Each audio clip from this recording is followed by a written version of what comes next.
Assalamualaikum warahmatullahi wabarakatuh.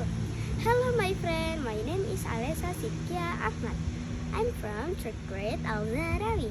I will explain about natural resources or sumber daya alam. Sumber daya alam. Kita sebagai makhluk hidup memiliki kebutuhan yang harus dipenuhi setiap hari, yaitu kebutuhan pokok pangan, sandang, dan papan yang dapat dipenuhi dengan memanfaatkan sumber daya alam. Sumber daya alam adalah sumber daya yang terbentuk secara alamiah.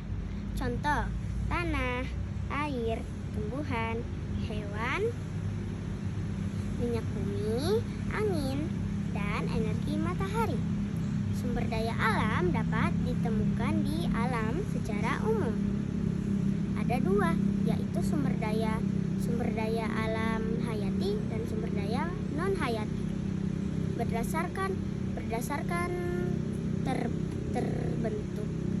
terbentuk secara alam dibedakan menjadi tiga: sumber daya alam kekal, sumber daya alam dapat diperbarui, dan sumber daya alam tidak dapat diperbarui.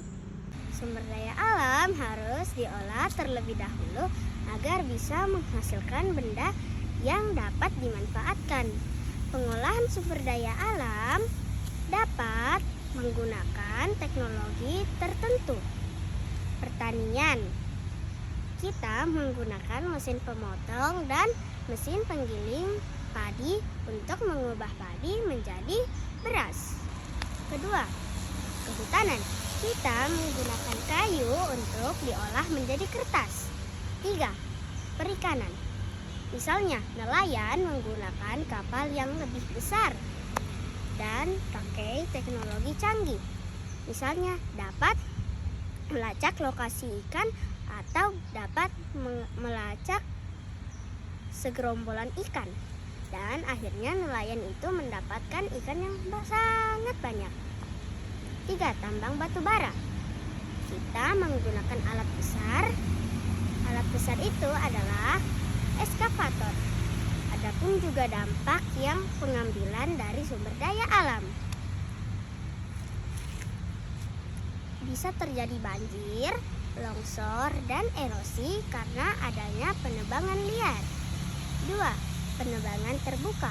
Bisa terjadi tanah tandus dan tidak dapat ditumbuhkan tanaman. Tiga, ikan-ikan di sungai dan di laut akan mati jika kita menangkapnya dengan menggunakan bom dan juga racun. Menjaga kelestarian sumber daya alam, kita harus melakukan beberapa upaya.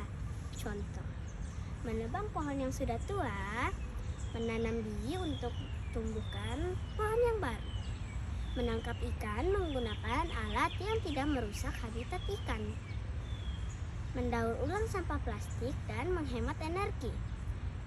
Ada juga kesimpulan dari materi ini. Semakin banyak kebutuhan yang harus dipenuhi, semakin banyak sumber daya alam yang harus dibutuhkan.